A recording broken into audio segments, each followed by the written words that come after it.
अनुराग भदौरिया जी, आपसे ही शुरुआत करते हुए, प्रधानमंत्री ने तो साफ साफ कह दिया है, अब तो दुनिया भी मान रही है, आएगा तो मोदी ही, अब की बार एनडीए 400 पार। अभी मजा आएगा ना भिड़ो। चलिए शुरू करते। देखिए, भारतीय जनता पार्टी की हालत ये हो गई है कि भारतीय जनता पार्टी की बात अगर गांव में जाके करो, जनता से पूछो, तो जनता इस बार जो कहती है वो मैं आपको सुना रहा हूं। इनके 400 के ख्वाब हुई है चकनाचूर, सत्ता से इस बार नहीं है ये बहुत दूर।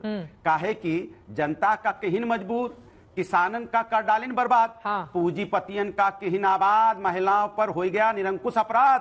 तब भैया 400 के ख्वाब ई बार होई चकनाचूर, सत्ता से दादा बीजेपी ई बार रह जाई बहुत दूर। रोज एक कविता लेकर आते हैं भारतीय जनता पार्टी को। कैसे हराएंगे? कभी कविता नहीं है, कैसे हराएंगे? जनता की आवाज है। इसे अगर इनके पास 400 पार का अगर इनके इतना कॉन्फिडेंस होता तो ये दूसरे दल के लोगों को तोड़ तोड़ के नहीं लाते। कभी आइए, अशोक चौहान जिनकी ये बात कर रहे हैं, यही अशोक चौहान को इन्होंने आदर्श घोटाले में क्या क्या नहीं बोला भारतीय जनता पार्टी ने। भदौरिया जी, नेता खुद से क्यों टूट जाते हैं? हाँ, बोलने दूंगी, लेकिन सवाल भी तो पूछूंगी ना अनुराग जी, आप इतने बड़े प्रवक्ता हैं, क्रॉस क्वेश्चन तो पूछूंगी ना। बीजेपी अगर तोड़फोड़ में लगी हुई है तो उधर आपके जो नेता हैं वो टूटने के लिए क्यों तैयार बैठे हुए हैं? इस सवाल का भी जवाब दीजिए, क्योंकि वो अपना बेहतर भविष्य तो बीजेपी में ही देख रहे हैं, जो इस पॉलिटिकल एनालिस्ट जो जानकारी दे रहे हैं। बोले दीजिए, जिस अशोक चौहान जी की बात कर रहे हैं, उसी अशोक चौहान के बारे में इन्होंने क्या क्या नहीं बोला था आदर्श घोटाले में, कि इन्होंने जो हमारे शहीद है उनके मकानों को हड़प लिया, और इनके नेता कहते थे लीडर नहीं है डीलर है, आज वो बहुत अच्छे आदमी बन गए। कमाल की बात है। महाराष्ट्र में इन लोगों ने किस तरह एक आदर्श सोसाइटी बनाने की कोशिश की थी, शहीदों के परिवार को धोखा दिया था।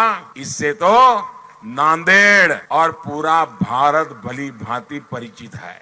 आप जानते हैं ना वो कौन है? अशोकराव लीडर नाही आहेत, अशोकराव डीलर आहेत। तुम्ही बघा, रॉकेल पासनं तर पेट्रोल पंपापर्यंत डीलरशिप कोणाची, मोटरसायकल पासनं मोटर गाडीपर्यंत डीलरशिप कोणाची, सगळी डीलरशिप त्यांची। हे डीलर आहेत, हे लीडर नाही आहेत। या नांदेडला लीडरची गरज आहे। तस्वीरें आपके सामने हैं, महाराष्ट्र के मुख्यमंत्री भी रहे हैं अशोक चौहान। पूर्व सीएम अशोक चौहान बीजेपी में शामिल।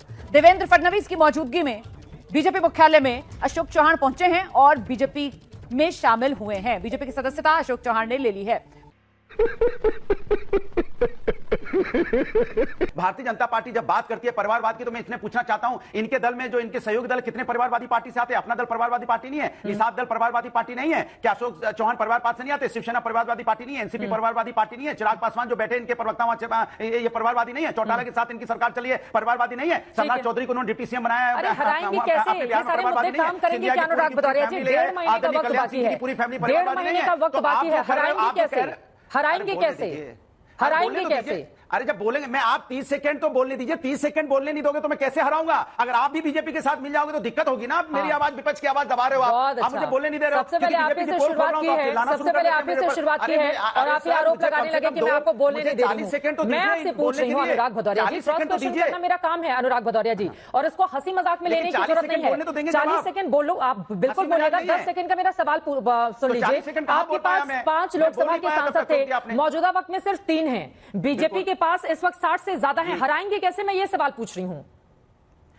यूपी की सिर्फ बात कर रही हूं। जनता, देश की जनता, सुनिए, मैं यूपी की बात कर लूं सिर्फ। देश की जनता मतलब समझते हैं, चाहे पत्रकार बंधु हो, चाहे किसान हो, चाहे डॉक्टर हो, इंजीनियर हो, चाहे यहाँ पे महिला हो, चाहे युवा हो, चाहे शिक्षक हो, चाहे वकील हो, हर वर्ग परेशान है। और अधिकार के लिए हमेशा आप देखो रोड पे आता है, तो जो अधिकार के रोड पे आ रहे हैं तो जनता का गठबंधन इंडिया के साथ है। ये नेताओं को तो अपने साथ ला सकते हैं, जनता को कहां से लेके आएंगे? महंगाई बेरोजगारी के ऊपर यहाँ वोट होगा ना, कि क्या महंगाई ने कमर तोड़ी है कि नहीं तोड़ी है? क्या डॉलर के मुकाबले रुपया पतला हुआ कि नहीं हुआ है? ये सवाल होगा इनसे। इनसे पूछा जाएगा कि आपने वादा किया था 2 करोड़ रोजगारों का, क्या आपने रोजगार दे दिया? बोलिए धीरेन्द्र कुमार जी। 0.33% रोजगार दिया गया। 22 करोड़ लोगों ने अप्लाई किया। बोलिए धीरेन्द्र जी। 7 लाख को कुछ समथिंग रोजगार मिला है। तो आप रोजगार तक आपने नहीं दिया है, तो क्या जनता आपको जब आपने रोजगार नहीं तो आपसे परेशान है। अब जवाब ले लेते हैं, प्रियंका जी भी हैं, बाकी लोग भी हैं, आप ही सारा बोल लेंगे तो फिर बाकी लोगों का मौका नहीं आएगा। धीरेन्द्र कुमार जी जवाब दीजिए।